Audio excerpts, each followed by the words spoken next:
So one thing that you might be able to do to improve like iterative development from one version to the next is add particle effects to your games. This is the briefest possible introduction to how particle effects in Python Arcade work. They look like, or a sort of basic version of what they can look like would be what just see here. So that's kind of like a particle effect. And we create it as a make interval emitter is one option. There's a couple of others as well. You can look those up. And you give it a texture to begin with. In this case, I've given it just this texture 1.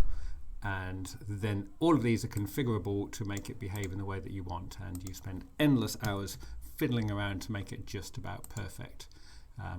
So you can also add different textures. So I've thrown this meteor grey in to make it look a little bit more interesting.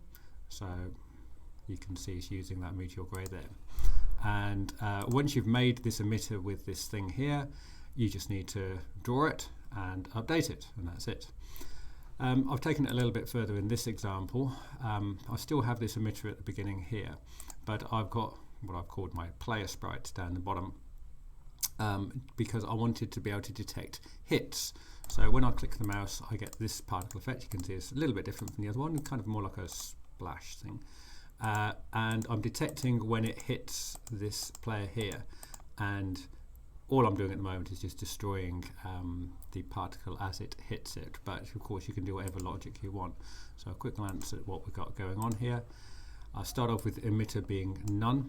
I have to do this thing here. If the emitter doesn't exist and we try and draw it, there's a problem. So this basically says if the emitter exists, then draw it. Same here, if the emitter exists, and update it, and then we can do a check for collision with list, and this is how I'm looking at each particle that is a part of that emitter. So then I check for each particle in that hit list, and you can see I'm killing it right here.